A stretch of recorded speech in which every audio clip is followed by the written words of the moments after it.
Success की सबसे खास बात यही है कि वो मेहनत करने वालों पर फिदा होती है। हेलो दोस्तों, एक प्यारी सी हेलो के साथ स्वागत है आप सभी का आज की क्लास में।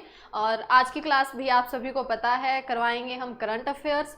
And sorry for previous days, जितने भी हमारे डेज रहे कि जिसमें क्या था कि कुछ एक प्रॉब्लम्स थी जिन पर क्या कहते हैं कि ह्यूमन बीइंग का कंट्रोल नहीं रहता है। डेली लाइफ में हम भी ह्यूमंस हैं भाई, तो थोड़ा सा कुछ एक तो अगर मैं ऑनेस्टली बी ऑनेस्ट बता देती हूँ आपको, एग्ज़ाम का प्रेशर था और थोड़ी सी तबीयत ऐसी थी कि मैं दोनों को एक साथ हैंडल थोड़ा सा मुश्किल हो रहा था उसके लिए। तो वैसे आप टेंशन मत लेना, आपको सारी करंट अफेयर कवर करवाएंगे हम। अभी फ़िलहाल हमारा क्या रहेगा, 4-5 डेज़ वीडियोस वो रहेंगी जो आपको वैसे गैप में मिलेगी अभी भी, क्योंकि आप ज़्यादा नहीं, ज़्यादा से ज़्यादा मुझे 30 से 35 डेज़ दीजिए, जिसमें से आपको 7-8 वीडियो तो इन 30 से 35 डेज़ में मिलेंगी। उसके बाद आपकी डेली वही जैसे हम करंट अफेयर करते आए हैं ना, वही कंटिन्यू कर दूंगी मैं। लेकिन 30 से 35 दिन थोड़ा सा क्या करिएगा, आप एडजस्ट करिएगा। अब हम क्या करेंगे भाई, डेली की जैसे करंट अफेयर रहती है वो आपको क्या कर रहे हैं, टेलीग्राम ग्रुप पे हम प्रोवाइड कर रहे हैं। ठीक है, जिन बच्चे को नहीं पता 2 मिनट लूंगी, ज़्यादा नहीं लूंगी, सिर्फ 2 मिनट सुन लीजिएगा मैं क्या कह रही हूँ। ठीक है, इसमें क्या है, हम टेलीग्राम ग्रुप है, ठीक है, टेलीग्राम ग्रुप में जिस बच्चे ने ज्वाइन कर रखा है उसे तो अच्छे से पता है। अब जो बच्चा नया जुड़ रहा है ना, उसे GK by Pradeep sir Telegram group पे जाइएगा और वो ज्वाइन कीजिएगा। डेली वहाँ पर चाहे आप हिंदी स्टूडेंट के बच्चे हो और चाहे हो आप इंग्लिश के, दोनों में डेली की करंट अफेयर वहाँ पर प्रोवाइड की जाती है। अब खुद से थोड़ी सी इतनी सी मेहनत करनी है कि आपको वो पढ़नी होगी, आपको डेली प्रोवाइड करने की टेंशन मेरी है कि मैं कैसे प्रोवाइड करती हूँ, आपको वो टच में रखेगी। ठीक है, सबसे पहली बात तो ये। अब दूसरी बात आ जाती है, जैसे आपको पता है अभी एग्ज़ाम्स आने शुरू हो गए हैं। अब एग्ज़ाम्स आएंगे तो इन एग्ज़ाम्स में ऑफकोर्स एक्सपीरियंस थोड़ा सा बता देती हूँ एक्सपीरियंस के थ्रू, क्योंकि मैंने भी एग्जाम्स दिए हैं। क्या होता है कि सपोज करो अभी जैसे क्या चल रहा है, सितंबर चल रहा है आपका ना, सितंबर अक्टूबर में आपका पेपर है, अक्टूबर में पेपर है। अब यहाँ से आप एक चीज़ देखो, अक्टूबर की मान लो आपका 2 तारीख को पेपर है, अब 1 तारीख की तो करंट अफेयर पूछने से रहा क्योंकि पेपर पहले से सेट हो गया है। तो मैंने एक्सपीरियंस में देखा है, मतलब मैंने एग्जाम्स में देखा है, जब प्री होने के बाद मेंस मैंने दिए तो उसमें मैंने एक चीज़ तो नोटिस की है कि अक्टूबर में अगर आपका एग्जाम है ना, तो जो आपकी करंट अफेयर आने वाली है वो 20 सितंबर से पहले, और उससे पहले क्या रहेगी आपकी 1 अगस्त। इन सब के बीच में सबसे ज़्यादा वैसे क्वेश्चंस रहते हैं। अगर हम बात करते हैं बैंकिंग वगैरह की, जिसमें लाइक मेंस में करंट अफेयर्स ज़्यादा रहती है। दूसरी अगर हम बात कर लेते हैं HSSC वगैरह की, तो उसमें प्रीवियस 4 मंथ, सिर्फ 4 महीने की करंट अफेयर। तो ये समझ लो आपको जितने, सिर्फ हम हमारे चैनल्स की गारंटी नहीं दे रहे कि मेरी क्लास देख लो आपको सब कुछ मिल जाएगा, क्योंकि कहीं ना कहीं कुछ ना कुछ तो छूटता ही है। तो आपको क्या करना है, जितनी भी हो सके 4 महीने की जहां से भी उसके करंट अफेयर कवर करो। ठीक है, 1 चैनल 2 चैनल 3 चैनल इतना समझ लो। खाना भी खा रहे हो ना तो ईयरफोन लगाओ और करंट अफेयर सुनो, क्योंकि क्या रहता है कि हमारी कई बार सुनी हुई चीज़ें भी हमारे ध्यान में रह जाती हैं। हम ये नहीं हो सकता कि हम 24 घंटे फ़ोन को आगे रखें और बस बैठे रहें। खाना खा रहे हो तब भी उसको देखो, क्योंकि सुनो तो सही कम से कम कुछ, और वही आपकी सबसे ज़्यादा हेल्प करेगी। ये एक्सपीरियंस बेस्ड मैं बता रही हूँ और ये काम करता है। ठीक है, अब मैं बता देती हूँ भी इन 4-5 डेज़ में हम क्या डिस्कस करने वाले हैं, मतलब 4-5 जो आगे की आपकी क्लासेज रहेंगी। ठीक है, बाकी तो आपको जैसे क्या करेंगे, पहले दिख ही जाएगा कि ये क्लास कौन सी आ रही है, लिखा हुआ होगा। अदरवाइज भाई देखो, ये रहेगी आपकी प्रीवियस की, जैसे एग्जाम्स आ रहे हैं तो हम प्रीवियस करंट अफेयर इसमें कवर करने वाले हैं। पहले 4-5 जो क्लासेस रहेंगी वो रहेंगी ऐसे कुछ, देख लेते हैं। ये आज की क्लास में बताऊंगी, जो नेक्स्ट क्लास होगी उसमें इतना डिटेल में नहीं रहेगा। देखो, नेशनल इंटरनेशनल, इसमें हम क्या करेंगे, जो पिछली रही हैं आपकी, अगर मैं बात कर लेती हूँ अगस्त और सितंबर मंथ की, तो नेशनल और इंटरनेशनल बात कर लेते हैं, राष्ट्रीय, ठीक है, और अंतर्राष्ट्रीय। इन दोनों स्तर पर जितनी भी आपकी जितनी इंपॉर्टेंट बनती है, सारी तो नहीं हो पाएंगी क्योंकि सारी बहुत न्यूज़ रह जाती हैं, हम पार्ट में करेंगे क्लासेस को। ठीक है, तो नेशनल इंटरनेशनल एक बार 15-20 मिनट की आज की क्लास रहेगी जिसमें हम इंपॉर्टेंट डिस्कस करेंगे। ये अगस्त से सितंबर रहेगी। उसके बाद जो क्लास आएगी उसमें हम पिछले मंथ्स की, उससे उसके पिछले की, ऐसे करेंगे। ठीक है, उसके बाद आपकी जितनी भी इंपॉर्टेंट अपॉइंटमेंट रहेंगी और स्कीम रहेंगी, एक क्लास में हम वो डिस्कस कर लेंगे। तो पहली क्लास ये रही, दूसरी क्लास ये रही, तीसरी क्लास आपकी रहेगी स्पोर्ट्स और अवार्ड से। स्पोर्ट्स कौन से, जो आपके सितंबर अगस्त मंथ में हुए हैं, ठीक है, उनको स्पोर्ट्स से रिलेटेड और अवार्ड से रिलेटेड हम तीसरी क्लास में डिस्कस करेंगे, ठीक है। उसके बाद फोर्थ जो आपकी क्लास रहेगी वो रहेगी सबमिट्स पर। सबमिट्स को मानकर चलो आपका जनवरी से लेकर अब तक की भी इसमें सारी हो जाएंगी, ठीक है। जनवरी से लेकर अगर बात करते हैं लाइक बहुत कम रहती हैं सबमिट्स, ज़्यादा से ज़्यादा कितनी होंगी, 30-35 होंगी जो आपको ध्यान में रखनी है। तो जनवरी से लेकर सितंबर मंथ की जितनी भी अपॉइंटमेंट रहेंगी, सबमिट्स रहेंगी, वो हम फोर्थ क्लास में डिस्कस करेंगे, इसके बाद जो फोर्थ आने वाली है। उसके बाद आपके रहेंगे एग्रीमेंट्स। एग्रीमेंट्स कौन से होते हैं? फॉर एन एग्जांपल जैसे हमने पढ़े थे, हम पढ़ते आ रहे हैं, फेसबुक के साथ सीबीएसई ने टाई अप किया था, ठीक है। जो सेंट्रल बोर्ड डायरेक्ट टैक्स है उसने central board of indirect taxes के साथ, माइक्रो स्मॉल मीडियम एंटरप्राइज के साथ, इन सब के साथ टाई अप किया था। वैसे जो टाई अप्स रहते हैं ना, आपस में एग्रीमेंट्स रहते हैं, एमओयूज रहते हैं, वो हम क्या करेंगे भी इस क्लास में देखेंगे, जो आपकी कौन सी रहेगी, 5वीं क्लास रहेगी। उसके बाद इंपॉर्टेंट बुक्स एंड ऑथर्स जितनी भी बनेंगी, इसमें आप मानकर चलो जनवरी मंथ से लेकर अब तक की 30-35 इंपॉर्टेंट बुक्स बनेंगी, और वो हम क्या करेंगे इसमें डिस्कस करेंगे, और जो आपकी कौन सी रहेगी, 6th क्लास रहेगी। उसके बाद आ जाते हैं डिफेंस पर और रैंक्स और रिपोर्ट्स पर। इनको हम क्या करेंगे भी एक क्लास में डिस्कस करेंगे, डिफेंस, रैंक और रिपोर्ट्स। ये क्या रहेगा कि डिफेंस में जैसे कैसे कि डिफेंस से रिलेटेड जितनी भी न्यूज़ रहेंगी कि राजनाथ सिंह ने क्या कुछ इनोग्रेट किया है, आर्मी में क्या कुछ, आर्मी ने क्या कुछ लॉन्च किया है, कौन सा कैंप लॉन्च किया है।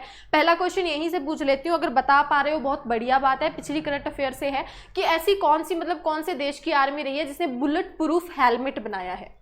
क्वेश्चन करंट अफेयर का यही तो बनेगा। क्वेश्चन सिंपल सा रहा कि बुलेट प्रूफ हेलमेट बनाने वाला पहली कौन से देश की आर्मी रही है। बता देती हूँ आंसर, इंडिया की रही है। ज़्यादा इधर उधर देशों में झांकने की जरूरत नहीं है, भी अमेरिका वाले बनाएंगे, चाइना वाले बनाएंगे, तो इंडिया की आर्मी ने बनाया है। ऐसे ही कुछ क्वेश्चन जो इंपॉर्टेंट बनेंगे वो हम डिफेंस में करेंगे। उसी के साथ इसको एक क्लास में हम डिस्कस कर लेंगे, कौन सी भी रैंक और रिपोर्ट। रैंक और रिपोर्ट की बात करें, ऑलमोस्ट अब तक 30 से 35 आपकी रहने वाली है इंपॉर्टेंट।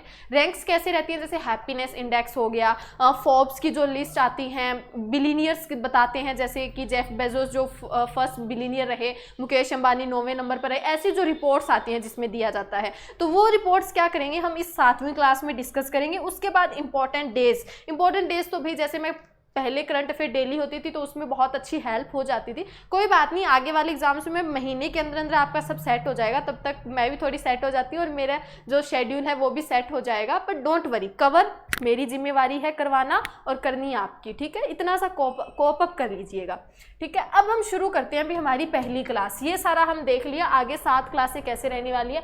अब हम पहले पढ़ लेते हैं नेशनल और इंटरनेशनल। एक चीज़ यहाँ से बता देती हूँ, PDF इसकी आपको मिल जाएगी किसमें, टेलीग्राम ग्रुप में। खुद से पढ़ो, क्लास होगी उस पर, ठीक है। आज ही आपको क्या मिलेगी, PDF उसकी मिल जाएगी, क्लास अपलोड होते ही वहाँ से PDF ये सारी की सारी रहेगी। टोटल ऑलमोस्ट ये देखो 80 पेजेस की ये PDF रहेगी। 80 पेजेस में ये सारे इसमें मैंने किए हुए हैं, ठीक है। तो वहाँ से खुद से पढ़ना और खुद से पढ़ो, और साथ में अगर बात हो सके कि आपके पास लैपटॉप है या मोबाइल है तो लैपटॉप में मुझसे पढ़ो, देख लो PDF को, और मैं साथ साथ पढ़ाऊँ तब चीज़ें देखते रहना। ऐसे भी कर लेना, कैसे भी कर लेना आपको, ठीक है। तो शुरू करते हैं। अब हम पढ़ लेते हैं अभी नेशनल को। नेशनल और इंटरनेशनल आज की क्लास में रहने वाली है। नेशनल शुरू करते हैं। सिंपल सा एक क्वेश्चन रहेगा जो आपका क्या रहेगा भाई, अरोगीटा ई मार्केट प्लेस हाल ही में कौन से देश द्वारा शुरू किया गया है। सिंपल सा क्वेश्चन रहा और करंट अफेयर का बहुत इंपॉर्टेंट। क्या क्वेश्चन रहा, एगिरियोटा ई मार्केट प्लेस हाल ही में कौन से देश ने शुरू किया है, तो आपको बताना है भाई वो किया है UAE ने। अगर बात करते हैं यूनाइटेड अरब एमिरेट्स में वो शुरू किया गया है, ठीक है। अब यहीं की अगर हम बात कर लेते हैं फर्स्ट न्यूक्लियर पावर प्लांट, अगर बात करते हैं अरेबियन कंट्रीज में, तो वो कहाँ पर खुला है भाई, यहाँ से मैं चीज़ें कोरिलेट कर रही हूँ। फर्स्ट न्यूक्लियर पावर प्लांट ये कहाँ पर आपका रहा भाई, ये आपका रहा है UAE में रहा है। अगर हम अरेबियन कंट्रीज की बात करते हैं, UAE में कहाँ पर, UAE की कैपिटल क्या रही, अबू धाबी, ठीक है। दिरहम यहाँ पर करेंसी चलती है तो अबू धाबी में रहा है। ये तो रही अदर न्यूज़। अब देखो एगिरियोटा ई मार्केट प्लेस हाल ही में किसने लॉन्च किया है, वो किया है UAE ने। अगर हम बात करते हैं DMCC की, UAE की DMCC की, तो ये क्या है, एक सेंटर है जिसे कहा गया दुबई मल्टी कम्युनिटी सेंटर, और इसके CEO कौन है, अहमद बिन सुलेमान है। और अगर बात करते हैं हम UAE की, तो शेख खलीफा बिन जायद अल नहयान यहाँ के कौन है, प्रेसिडेंट है, और करेंसी यहाँ पर चलती है दिरहम। इतनी चीज़ें आपको इस न्यूज़ से ध्यान में रखनी है। सेकेंड देखते हैं। सेकेंड आपकी रही, जापान ने हाल ही में क्या किया है, एक क्या कर रहे हैं कमिट्स। ODA क्या होती है कि हेल्प प्रोवाइड करना कितने की? ₹35 करोड़ टू फाइट कोविड-19 इन इंडिया। सिंपल सा एक क्वेश्चन रहा आपका, हाल ही में इंडिया को कोविड-19 से लड़ने के लिए कौन से देश ने 35 करोड़ दिए हैं? तो वो दिए हैं जापान ने। ठीक है, जापान, टोक्यो येन। जापान की बता देती हूँ भाई, जापान की कैपिटल क्या है? टोक्यो है, और यहाँ पर करेंसी क्या चलती है? येन चलती है। चीज़ें ध्यान में रखिएगा। दूसरा क्वेश्चन, और दूसरा ऐसे भी बन सकता है, हाल ही में जापान ने कोविड-19 से लड़ने के लिए इंडिया को कितने रुपए की सहायता मुहैया करवाई है? तो वो करवाई है 3500 करोड़ की। ठीक है, दूसरा क्वेश्चन यहीं से क्या है, 3500 तो दिए ही दिए उसने। कितने भाई? 3500। उसके साथ एक अमाउंट और दिया उसने, वो दिया ₹70 करोड़, जिसे 1 बिलियन भी आप कह सकते हो। तो यहाँ पर अगर आप बात करते हैं तो उसने यहाँ पर ये 5 बिलियन है, ठीक है, और यहाँ पर ये 1 बिलियन है, जिसमें 70 करोड़ रहे। और इसमें अब आपको बताना है कि ये 70 करोड़ भी किसने दिए हैं? ये जापान ने दिए हैं। मैम ये दो अमाउंट अलग अलग कैसे? डिफरेंस पता है आपको, चीज़ें मैंने बताई हैं। 3500 करोड़ तो कोविड-19 से लड़ने के लिए, और जो 70 करोड़ रहेंगे वो लाइक इक्विपमेंट्स होते हैं, मेडिकल चीज़ें होती हैं, मेडिकल से रिलेटेड वो चीज़ें लेने के लिए, उन चीज़ों की सहायता देने के लिए 70 करोड़ अलग से दिए हैं। किसने? जापान ने इंडिया को। ठीक है, सेकेंड न्यूज़। इसके बाद थर्ड देख लेते हैं। थर्ड आपकी रही फिर प्राइम मिनिस्टर नरेंद्र मोदी जी की बात करें तो हाल ही में, जैसे पीछे की बात करते हैं, उन्होंने अनाउंस किया था कि सेलिब्रेट करेंगे सितंबर 2020 को पोषण माह, और जिसे कहा गया न्यूट्रिशन मंथ। काफ़ी बहुत ज़्यादा इंपॉर्टेंट क्वेश्चन बनेगा, चाहे स्टार मार्क लगा लो अगर आप ये चीज़ें नोटबुक में भी नोट कर रहे हो तो। क्यों? सिंपल सा क्वेश्चन है लेकिन बहुत ज़्यादा इंपॉर्टेंस रखता है। आपसे पूछा गया कि सितंबर मंथ जो 2020 का रहा उसे किस रूप में मनाए जाने की घोषणा की गई है। क्वेश्चन ऐसा ही बनेगा, सितंबर मंथ 2020 को किस रूप में मनाए जाने की प्रधानमंत्री नरेंद्र मोदी जी ने घोषणा की थी? तो वो की थी न्यूट्रिशन मंथ, या जिसे कहा गया पोषण माह। तो दोनों चीजें आपको यहाँ से ध्यान में रखनी है। सितंबर 2020 किस रूप में मनाया गया? न्यूट्रिशन मंथ, या बात करें पोषण माह के रूप में। ठीक है, अगली न्यूज देखिएगा। डिपार्टमेंट ऑफ फर्टिलाइजर, सबसे पहले अगर हम बात करते हैं डिपार्टमेंट ऑफ फर्टिलाइजर्स की, तो ये क्या कर रहा है? ऑब्जर्व कर रहा है स्वच्छता पखवाड़ा। कब से कब तक? 1 से 5 सितंबर तक। डिपार्टमेंट ऑफ फर्टिलाइजर्स, भाई उर्वरक जो मंत्रालय रहा, यहाँ से एक क्वेश्चन पूछ लेती हूँ, ये किसके अंडर आता है? ये आता है DV सदानंद गौड़ा। ठीक है, ये आपका स्टैटिक है, ये चीज़ें तो भूलनी नहीं है। ठीक है, DV सदानंद गौड़ा के अंडर आता है डिपार्टमेंट ऑफ फर्टिलाइजर। उन्होंने क्या किया है भाई, 1 से 15 सितंबर, 1 से 15 सितंबर तक क्या करेंगे? वो स्वच्छता पखवाड़ा मना रहे हैं, सेलिब्रेट कर रहे हैं। ठीक है, स्वच्छता पखवाड़ा। अब यहाँ से क्वेश्चन बहुत टाइप में बनेगा, एक टाइप में नहीं बनेगा। ये सिंपल सा क्वेश्चन आ, स्वच्छता पखवाड़ा कब से कब तक बनाया गया? ऑप्शन 1 से 15 अगस्त, 1 से 15 जुलाई, 1 से 15 जनवरी, 1 से 15 सितंबर। आपको बताना होगा 1 से 15 सितंबर में स्वच्छता पखवाड़ा सेलिब्रेट किया गया। किसने किया? आपका डिपार्टमेंट ऑफ फर्टिलाइजर ने, जो किसके अंडर आता है? DV सदानंद गौड़े के अंडर आता है। इतनी चीजें आपको यहाँ से ध्यान में रखनी है। नेक्स्ट देखिएगा। नेक्स्ट आपकी रही the union cabinet has approved. अभी हाल ही में क्या किया है भाई? यूनियन कैबिनेट लाइक जो सेंट्रल गवर्नमेंट रही, जिसे कहा गया, उसने अप्रूव किया है क्या? Launch a mission Karmayogi national programme for civil service capacity building and PCSB।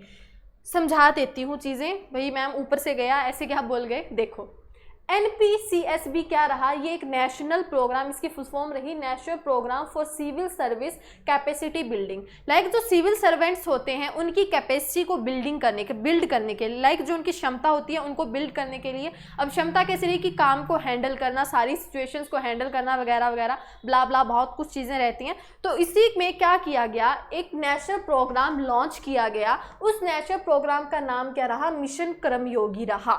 News यही रही, बहुत इंपॉर्टेंट नाम है मिशन कर्मयोगी। ये किससे रिलेटेड है? सिविल सर्वेंट्स कैपेसिटी बूस्ट से रिलेटेड है। ये नेशनल प्रोग्राम है, यूनियन कैबिनेट द्वारा लॉन्च किया गया है। आगे देखो भी, इसमें इन्वेस्टमेंट कितनी की गई है? अब गवर्नमेंट ने कह दिया अभी मैं मिशन कर्मयोगी लेकर आ रही हूँ, उस पर खर्चा तो आएगा ना, फ्री में क्या होता है? तो खर्चा कितना आने वाला है, इन्वेस्टमेंट कितने करने वाली है, अमाउंट ध्यान में रखना है 510.86 करोड़। और ये कब से कब तक? ये सिर्फ एक साल में नहीं है, अभी मैं तो एक साल में इतने रुपए फेंक दूंगी 510.86 करोड़ नहीं, ये 5 साल का एक मिशन रखा गया है, मिशन कर्मयोगी। और 5 साल कब से कब तक? 2020-21 से लेकर 24-25 तक 510.86 करोड़ की इसमें इन्वेस्टमेंट डाली गई है। ये आपको ध्यान में रखनी है। आगे वाली देखना, the ministry of electronics and information technology. ठीक है, पहला क्वेश्चन तो यहाँ से यही बन गया कि जो मिनिस्ट्री ऑफ इंफॉर्मेशन टेक्नोलॉजी है वो किसके अंडर आती है। ठीक है, ये आपको खुद से देखना है क्योंकि बहुत बार बता चुके हैं हम,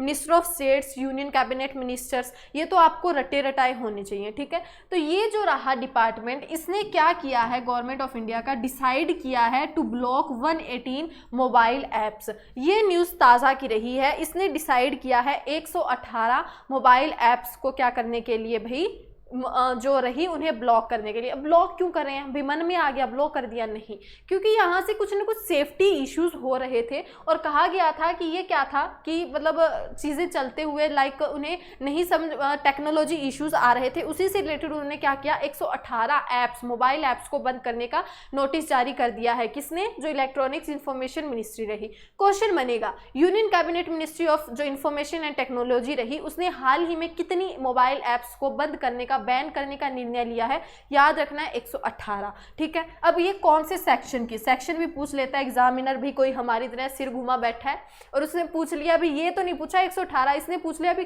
कौन से सेक्शन के अंडर किया है। डीप में तो चला ही गया ना, बच्चे ऑलमोस्ट 90% यहीं पर। ये एक्ट भी पूछ रहा है, कुछ भी पूछ सकता है भाई, तो आपको ध्यान में रखना है क्योंकि ये बहुत हाईलाइटिंग लिखा हुआ था और हाईलाइटेड चीज़ें तो सबसे पहले नज़र पड़ती है। तो देखो, under section 69A of the information technology act, ठीक है, इसके अंडर इसे क्या किया गया है, 118 को ऐप को बैन किया गया है। एक यहाँ से न्यूज़ मुझे ध्यान में आ रही है, हाल ही में जो पेटीएम है ना, पेटीएम को भी गूगल प्ले स्टोर से डाउनलोड करने से, मतलब जो रहा गूगल प्ले स्टोर, उससे डिलीट कर दिया है। गूगल ने डिलीट किया है क्योंकि जो पेटीएम था वो गूगल की टर्म्स एंड कंडीशन को फुलफिल नहीं कर रहा था, उसकी वजह से। ठीक है, तो हाल ही में गूगल ने कौन सी एक ऐप को बंद किया है, तो वो डिलीट किया है गूगल प्ले स्टोर से, तो वो रहा पेटीएम। ठीक है, ध्यान में रखना। आगे देखते हैं, आगे देखिएगा, one nation one ration card. भाई ये नाम आया था मुझे जहाँ तक ध्यान में, एक राशन और एक, अगर बात करते हैं देश की, एक one nation one ration card. ये 2019 सितंबर मंथ के में क्या हुआ था, सितंबर महीने में ये वर्ड सुनने को मिला कि ऐसा कुछ अब आने वाला है। तब चीज़ें बहुत पजल सी हो गई कि ये क्या है। सिंपल सा है, एक लाइन में बता देती हूँ। जब भी आपको कहे कि one nation one ration card क्या है, तो आपको सिंपल बताना है कि सपोज मैं हरियाणा में रहती हूँ, हरियाणा का मेरे पास क्या है भाई, जैसे राशन कार्ड है, राशन कार्ड होता है। ठीक है, मेरे पास हरियाणा का राशन कार्ड है, अब मैं उत्तर प्रदेश में चली गई लेकिन मुझे राशन लेना है, तो मैं उत्तर प्रदेश में हरियाणा का राशन कार्ड अप्लाई कर पाऊंगी। तो हाँ, तो ऐसा ही कुछ रखा गया कि आप एक राशन कार्ड बनवा लो कहीं का भी, जो शो करे आप इंडिया के क्या हो भी, रेजिडेंट हो, और कहीं पर भी आप अपना राशन ले सकोगे। ये इसमें हेल्प दी गई है। अब यहाँ से चीज़ें देखिएगा भाई, क्वेश्चन कुछ बनेगा ऐसा, one nation one ration card, आपको क्या वहाँ पर हिस्ट्री लिखनी है, नहीं,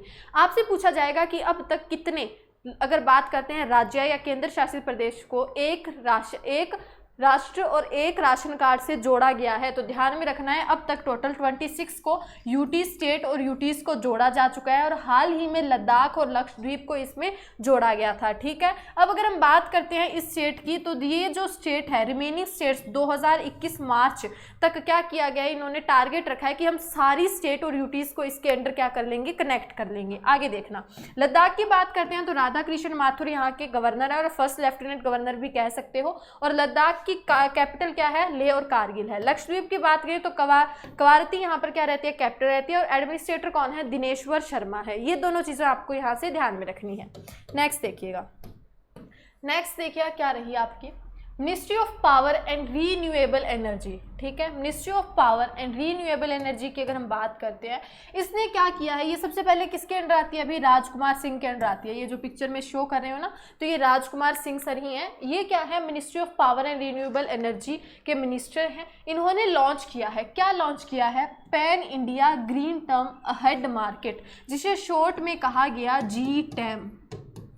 ठीक है, GTAM, इसकी फुल फॉर्म क्या रही, ग्रीन टर्म अहेड मार्केट। ठीक है, तो सबसे पहले इसकी फुल फॉर्म इंपॉर्टेंट बन गई। GTAM क्या है, ग्रीन टर्म अहेड मार्केट, और ये हाल ही में किसने, राजकुमार सर ने लॉन्च किया है। और इसमें क्या करेगा कि इसमें इंडिया का जो टारगेट रखा है ना, 175 गीगावाट कैपेसिटी भी 2022 तक प्रोड्यूस कर सके रीन्यूएबल एनर्जी को, तो उसी टारगेट को पूरा करने के लिए GTAM को लाया गया है। तो सबसे पहला क्वेश्चन यहाँ से ये भी बन जाएगा कि इंडिया की जो उन्होंने टारगेट रखा है 175 गीगावाट को रीजनरेट करने का एनर्जी का, ये कौन से वर्ष तक रखा गया है, तो ये रखा गया है 2022 तक। इतनी चीजें ध्यान में रखिएगा।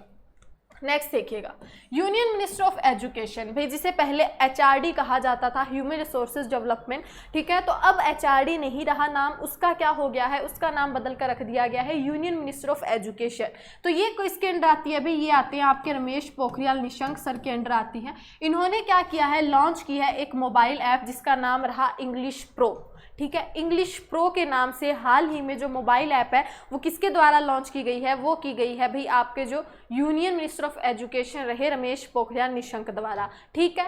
इंग्लिश प्रो की तो इन्होंने है भाई, रमेश पोखरियाल निशंक ने। अब ये बनाई भी क्या इन्होंने है भाई, इन्होंने बनाई तो नहीं होगी ना, इन्होंने तो दिखाई है। तो क्वेश्चन बनेगा कि ये इंग्लिश प्रो जो ऐप रही डेवलप किसने की है, तो ये डेवलप किसने की है, ये की है भाई English and foreign language university Hyderabad ने। याद रखना है इंग्लिश प्रो ऐप डेवलप किसके द्वारा की गई है, English and foreign language university Hyderabad द्वारा, ठीक है। इतनी चीजें आपको यहाँ से ध्यान में रखनी है। नेक्स्ट देखिएगा, social justice and empowerment ministry, ठीक है, मिनिस्ट्री से रिलेटेड रही, नेशनल न्यूज़ चल रही है ना, राष्ट्रीय, तो इसीलिए ये सारी न्यूज़ ऐसी ही आ रही हैं अभी जो आपको ध्यान में रखनी है, ठीक है। देखो क्या रहा, social justice and empowerment ministry have launched a toll free mental health rehabilitation helpline Kiran, ठीक है। इसके अंडर एक हेल्पलाइन इन्होंने इशू की। तो सबसे पहले तो यही किरण नाम ही इंपॉर्टेंट बन गया। अभी ये चीज़ क्या है, ये एक हेल्पलाइन है जिसमें जो मेंटल एबिलिटी, मेंटल स्ट्रेस से जो पर्सन गुजर रहा है, कहीं ना कहीं वो इस हेल्पलाइन पर जाए, कॉन्टैक्ट करे और उन्हें बताए समस्या क्या है। इसी से रिलेटेड इन्होंने एक क्या है ऐप को इसे लॉन्च किया था। सबसे खास बात यही कि जैसे आपको पता है पोस्ट कोविड का अब ईरा चल रहा है, चीज़ें बहुत चेंज है सभी लोगों के लिए। तो उसमें क्या हुआ कि स्ट्रेस बहुत माइंड पर गया है, चाहे वो वर्किंग हो, चाहे नॉन वर्किंग हो, स्टूडेंट्स हो, चाहे कोई ना कोई लाइक जॉब सीकर हो, सभी पर बहुत बुरा इफेक्ट पड़ा था।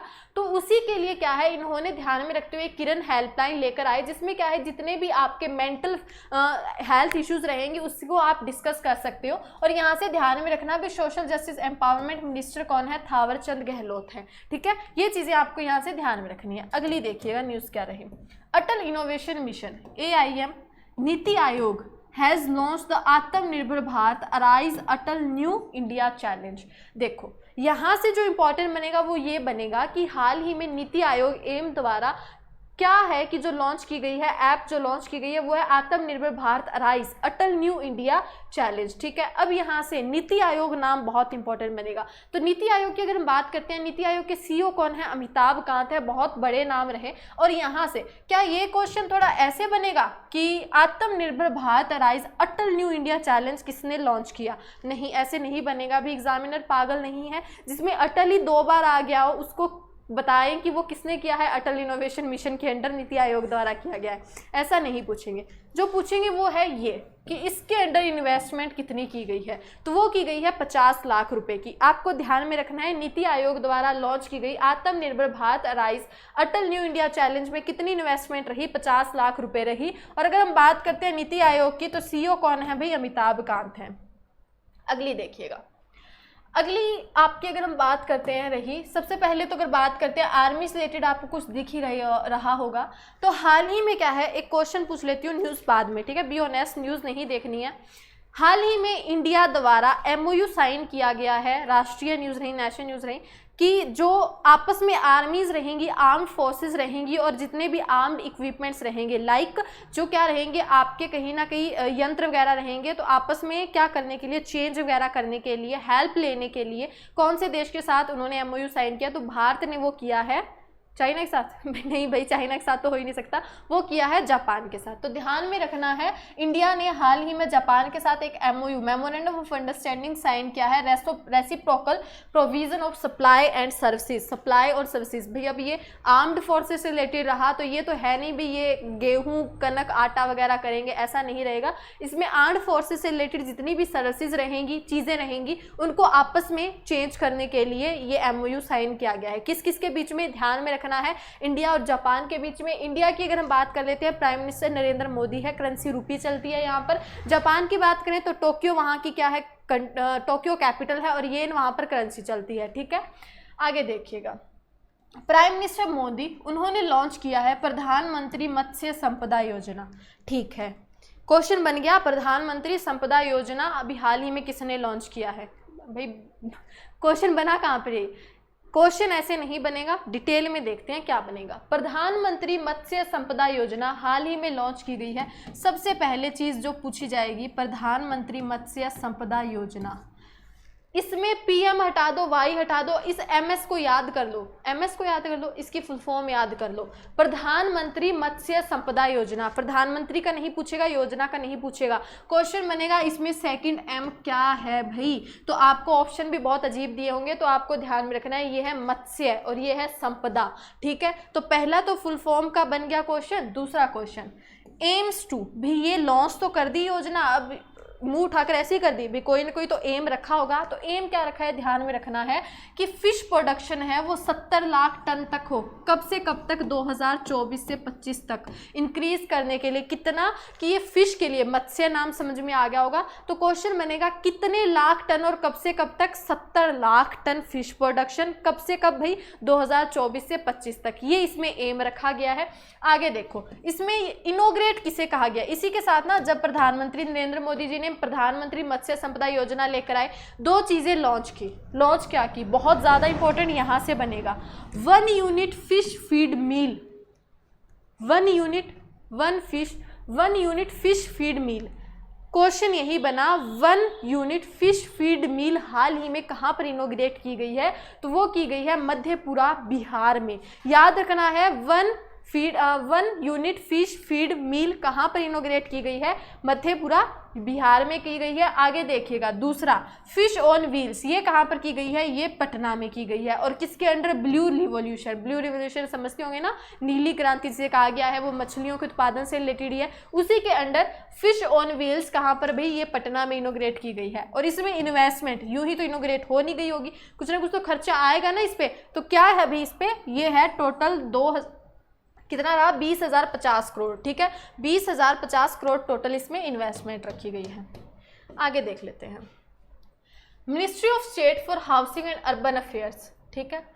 Ministry of state for housing and urban affairs, सबसे पहले तो housing and urban affairs ministry, ये किसके अंडर आती है भाई, ये आती है हरदीप सिंह पुरी के अंडर, ठीक है। याद रखने की एक छोटी सी मैं आपको हिंट बता देती हूँ, हाउसिंग आ गया और हरदीप सिंह पुरी, भाई पूरियाँ कहाँ पर बनती हैं, घर में बनती हैं। तो याद रखना, घर से रिलेटेड जो रहा आपका state of housing and urban affairs, वो किसके अंडर आया, हरदीप सिंह पुरी के अंडर आया, ठीक है। अब देखो न्यूज़ क्या रही, इन्होंने लॉन्च किया है climate smart cities assessment framework, CSCAF 2.0, ठीक है। ये क्या रहेगा भाई, इसमें क्लाइमेट स्मार्ट सिटीज़ असेसमेंट, जो सिटीज़ रही ना उसे क्लाइमेट को असेस करने के लिए, लाइक बहुत सी आजकल इश्यूज चल रहे हैं क्लाइमेट से रिलेटेड ही, तो उस क्लाइमेट को, वातावरण को असेस करने के लिए एक असेसमेंट लेकर आए हैं 2.0, जिसका अब इस बार अगर बात करते हैं विमोचन रहा। और ये किसने भाई, आपके ministry of state housing urban affairs ने किया है। स्ट्रीट फॉर पीपल चैलेंजेस, जो स्ट्रीट के पीपल्स रहेंगे कहीं ना कहीं उनको चैलेंजेस को देखते हुए ये लेकर आए हैं, तो ये ध्यान में रखना है आपको। Climate smart cities assessment framework कौन लेकर आया है, ministry of state of housing and urban affairs, जो किसके अंडर आती है, हरदीप सिंह पुरी के अंडर आती है। आगे देखिएगा, शिपिंग मिनिस्ट्री की अगर हम बात करते हैं तो सबसे पहले तो यही कि वो किसके अंडर आता है, ठीक है, ये बता देना भाई किसके अंडर आता है। आगे देखो, लॉन्च किया है SAROD ports for disputes of maritime sector, ठीक है। पोर्ट्स की अगर हम बात करते हैं ना, आपको पता है ये शिपिंग से रिलेटेड है, तो यहाँ से अगर क्वेश्चन बन गया ना, SAROD पोर्ट्स ये कहाँ, किसने लॉन्च किया, तो मिनिस्ट्री ऑफ शिपिंग ने किया है। यहाँ से थोड़ा सा ध्यान में रख लेना। आगे देखो, SAROD पोर्ट्स, भाई ये तो याद रख लेंगे अगर इतना क्वेश्चन बन गया मैम, SAROD पोर्ट्स किसने लॉन्च किया, मिनिस्ट्री ऑफ शिपिंग ने। क्वेश्चन अगर बन गया SAROD है क्या, तो वो फुल फॉर्म याद रखनी है, ये है society for affordable redressal of dispute sports. इसकी फुल फॉर्म क्या रही, society for affordable redressal of dispute sports, ये इसकी फुल फॉर्म रही, जो बहुत इंपॉर्टेंट बनेगी, याद रखना है, ठीक है। आगे देख लेते हैं, आगे रही इंडिया एंड US, जैसे आपको दिख रहा होगा भाई, अगर बात करते हैं फ्लैग से, इंडिया एंड US, ठीक है। अब देखते हैं क्या रही इंडिया एंड US की। अगर हम बात करते हैं, India and the US had a bilateral 2+2 inter sessional meeting, ठीक है। हाल ही में बायलैटरल और ट्राइटेरियल 3 होती है ना, बाय का मतलब होता है 2 और ट्राई का मतलब होता है 3, ये तो मैथ में पढ़ा ही होगा, ठीक है। तो देखो, इंडिया और यूएस के बीच में हाल ही में बायलैटरल 2+2 एक इंटरसेशन मीटिंग हुई है। आपको बताना है भाई, ठीक है, इंडिया और यूएस के बीच में एक मीटिंग हुई है, ठीक है मैम, इतना तो बता देंगे, लेकिन सबसे ज़्यादा इंपॉर्टेंट बनेगा कि इस मीटिंग में पार्टिसिपेट किसने किया था। तो ध्यान में रखना है पार्टिसिपेट कौन थे भी। जो अगर बात करते हैं अमेरिका की तरफ से, तो मिस वानी राव थी, जो जॉइंट सेक्रेटरी है अमेरिका की in the ministry of external affair. और अगर हम बात करते हैं यहाँ से इंडिया की तरफ से, तो जो श्री सोमनाथ घोष हैं, जो जॉइंट सेक्रेटरी हैं इंटरनेशनल कोऑपरेशन में मिनिस्ट्री ऑफ डिफेंस में, वो थे, ठीक है। अमेरिका की तरफ से मिस वानी राव जो जॉइंट सेक्रेटरी हैं एक्सटर्नल अफेयर्स में, और सोमनाथ घोष जो रहे वो थे इंटरनेशनल कोऑपरेशन में joint secretary ministry of defence India की तरफ से। इन दोनों ने इसमें पार्टिसिपेट किया था। किसमें पार्टिसिपेट किया था? इंडिया और यूएस के बीच में जो क्या हुई थी, एक बायलैटरल मीटिंग हुई थी 2+2, ठीक है। अब अगर हम बात करते हैं इंडिया की, तो इंडिया की अगर बात करें, कैपिटल दिल्ली रही, करेंसी रूपी चलती है, प्राइम मिनिस्टर कौन है भाई यहाँ पर, आपको पता ही होगा, प्रधानमंत्री नरेंद्र मोदी जी। यूएस की बात करते हैं तो वॉशिंगटन डीसी इसकी क्या रहती है, अगर बात करते हैं कैपिटल रहती है, डॉलर यहाँ पर करेंसी चलती है, और डोनाल्ड अंकल भाई कौन है यहाँ पर, आगे प्रेसिडेंट प्राइम मिनिस्टर हैं, ठीक है। इतनी चीजें आपको यहाँ से ध्यान में रखनी है। नेक्स्ट देखिएगा, prime minister Narendra Modi has addressed the गृह प्रवेशनम इवेंट इन मध्य प्रदेश। ये न्यूज़ एक बार छोड़ दो, मैं बताती हूँ क्या रहा। आपको पता होगा कि पक्का घर एक इनिशिएटिव निकाला गया था सरकार द्वारा, हमारी जो सेंट्रल गवर्नमेंट है उसके द्वारा। उसमें क्या था कि जितने भी गरीब परिवार रहते हैं उनको पक्का घर प्रोवाइड करना, ठीक है। लाइक उनको अमाउंट दिया जाता था कि आप अपने रहने के लिए कमरा, बाथरूम वगैरह बनाओ, और उसमें उनको पास किया जाता था लोन। तो उसी स्कीम के रिलेटेड ना मध्य प्रदेश में एक इवेंट रहा गृह प्रवेशम। गृह से आप समझ ही रहे होंगे कि हाउस से रिलेटेड रहा, उसी से रिलेटेड है। तो सबसे पहला क्वेश्चन, गृह प्रवेशम इवेंट कहाँ पर रहा? ये रहा मध्य प्रदेश में। और इसे किसने एड्रेस किया था? प्राइम मिनिस्टर नरेंद्र मोदी जी ने। देखिएगा, इसके अंडर 1.75 लाख फैमिलीज जो मध्य प्रदेश की रहीं, उन्हें डिलीवर किया गया पक्का हाउस अंडर द प्रधानमंत्री आवास योजना ग्रामीण, ठीक है। अब याद आ गया होगा, प्रधानमंत्री आवास योजना ग्रामीण रही, उसके अंडर पक्का हाउस दिया गया है। कितने लोगों को? 1.75 लोगों को, मध्य प्रदेश के। कौन से इवेंट के थ्रू? गृह प्रवेशनम के अंडर के थ्रू, ठीक है। अब अगर हम बात करें मध्य प्रदेश की, तो भाई शिवराज सिंह चौहान यहाँ पर कौन है? सीएम है। आनंदीबेन पटेल यहाँ पर गवर्नर है। आनंदीबेन पटेल यूपी की भी हैं, और यूपी के फिलहाल चीफ मिनिस्टर कौन है अगर हम बात करते हैं तो वो योगी आदित्यनाथ हैं, ठीक है। इतनी चीज़ें आपको ध्यान में रखनी है। आगे देखिएगा, आगे क्या रही आपकी, India become member of UNECOSOC body, ठीक है। अगर बात कर लेते हैं इसकी, तो ये रहा इकोनॉमिक्स एंड सोशल काउंसिल, ठीक है। यूएन की एक क्या रही? बॉडी रही, जिसे कहा गया इकोनॉमिक एंड सोशल काउंसिल, ठीक है। यूनाइटेड नेशन, जैसे यूनाइटेड नेशन सिर्फ एक ही नहीं है, बस यूनाइटेड नेशन का ही मेंबर होना है। यूनाइटेड नेशन के अंडर भी बहुत सी शाखाएं हैं, ठीक है, जिसमें से एक शाखा कौन सी रही? इकोनॉमिक एंड सोशल काउंसिल, ठीक है, ये रही। इसमें क्या है, इंडिया ने एज एन मेंबर क्या किया है, अपना रजिस्टर करवाया है। आगे देखो, इसमें अगर बात कर लेते हैं सबसे पहले इसकी, तो इसे फाउंड कब किया गया था? ECOSC को, ये 1945 में फाउंड किया गया था, और इसके जो प्रेसिडेंट है वो अलग से मुनीर अकरम है, ठीक है। और इसका हेडक्वार्टर न्यूयॉर्क US में है। अब देखो आगे, ठीक है मैम, क्वेश्चन बहुत आसान सा नहीं हो गया कि इंडिया ने ना अभी हाल ही में मेंबर बना है किसका? UN economic and social council का। बहुत आसान हो गया, डिफ़िकल्ट करते हैं। क्वेश्चन बनेगा कि ये कब से कब तक रहेगा? अभी ये लाइफ टाइम तक नहीं है, यहाँ से आपको ध्यान में रखना है। ये 2021 से 25 तक इंडिया है, जो अब से लेकर 2021 से लेकर 25 तक UNECOSOC का क्या रहेगा? मेंबर रहेगा इंडिया। उसके बाद तो बाद की कहानी है, फिलहाल 21 से 25 तक ही टारगेट रखा गया है, ठीक है। आगे देखिएगा, Lok Sabha passes bill to cut salaries of MPs member of parliament by 30%। ये अभी हाल ही की है, ये तो मतलब अभी 1-2 दिन की न्यूज़ है। ध्यान में रखना, क्या लोकसभा ने पास कर दिया है बिल, कितना % मेंबर ऑफ पार्लियामेंट जो रहे उनकी सैलरी में कटौती होगी? तो वो होगी 30%। कितनी भाई? 30% होगी। और ये कब से कब तक होगी भाई? ये अगर बात कर लेते हैं, अभी फिलहाल क्या चल रहा है? 2020 भी जो 2020 कर रहा है, तो अप्रैल 2020 से जितनी भी सैलरीज रहेंगी ना मेंबर ऑफ पार्लियामेंट्स में, उसमें 30% कटौती आएगी, ठीक है। HR वगैरह, अलाउंसेस वगैरह, उसमें सारा वो तो अलग से उनका सिस्टम रखा गया। फिलहाल सिर्फ इतना ध्यान में रखना है कितनी कटौती की बात की गई है, 30% कटौती की बात की गई है। और कब से होगी ये? अप्रैल 2020 से ये शुरू होगी, ठीक है, कटौती होना, ठीक है। इतनी चीज़ें ध्यान में रखना।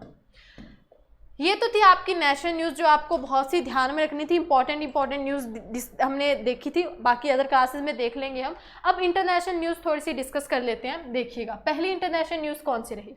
Ease of doing business report suspended by world bank. सबसे पहला question, ease of doing business report कौन करता था भाई? ये वर्ल्ड बैंक द्वारा दी जाती थी, जारी की जाती थी।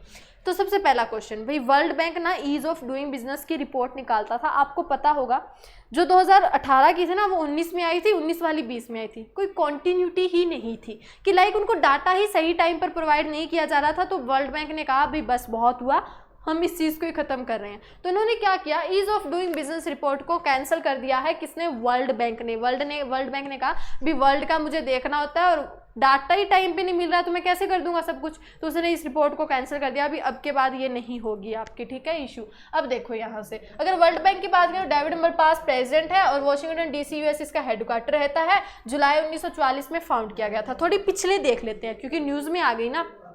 पिछली क्या देख रही कि इंडिया की क्या है इसमें रिपोर्ट में रैंक क्या रही थी 2019 में? तो 63rd रही थी। टॉप किया था न्यूजीलैंड ने। दोनों नाम याद रखने। ईज ऑफ डूइंग बिजनेस में टॉप किसने किया था 2019 में? 20 में तो आनी नहीं है। 2019 में टॉप किया था न्यूजीलैंड ने और इंडिया की रैंक रही थी 63rd। ओके मैम, आगे देखो भाई, आगे वाले देखें तो Mustafa Adib become new prime minister of Lebanon. Lebanon एक कंट्री रही। अब यहाँ से भी न्यूज़ में है ना, तो लेबनान का थोड़ा सा देख लेते हैं। 2-3 चीज़ें जैसे रहती हैं। लेबनान की कैपिटल बैरूत है और करेंसी कौन है? लेबनीज पाउंड है। और इसके प्राइम मिनिस्टर जो मुस्तफ़ा आदिब बने थे, ठीक है। ये न्यूज़ रही थी जो आपको यहाँ से ध्यान में रखनी है। आगे देख लेते हैं। President of US, president of US से डोनाल्ड अंकल, इन्होंने क्या किया है? अनाउंस किया है Wilmington North Carolina as the first world war second heritage city. Heritage city की अगर बात करूं तो इंडिया की हाल ही में, जैसे पता होगा, जयपुर को 2018 में उसकी 2 प्लेसेस को हेरिटेज सिटी में डाला गया था। हेरिटेज सिटीज़ कौन सी होती हैं? जिसमें जो कहीं ना कहीं हमारी धरोहर होती हैं, जो पीछे कहीं ना कहीं हमसे रिलेट होती है। अब क्या है, डोनाल्ड अंकल ने भी कुछ अनाउंस कर दिया कि जो विलियमगटन नॉर्थ कैरोलिना की सिटी रही ना, उसे world war second heritage city रखा जाएगा। अब क्वेश्चन ये बनता है कि मैं world war second, heritage city भी तो कह सकते थे। अब देखिएगा, वर्ल्ड वॉर जब सेकंड हुआ था ना, तो विलियमगटन नॉर्थ जो कैरोलिना था, जैसे आपको पता होगा 1999 की अगर मैं बात करूं, तब इसने क्या किया था? 5 साल में सबसे ज़्यादा शिप बनाकर दी थी, ठीक है। अराउंड 216 इन्होंने शिप बनाई थी। कहाँ पर भाई? ये विलियमगटन नॉर्थ कैरोलिना। मतलब इसमें बहुत बड़ी भूमिका रही थी वर्ल्ड वॉर सेकंड में। तो इसी के लिए US ने इसे क्या कर दिया? As an second heritage world war second heritage city घोषित कर दी है। ओके, आगे देखो, ऑस्ट्रेलिया ने अपॉइंट किया है क्रिकेटर जो रहे कौन? Icon Matthew Hayden as trade envoy to India.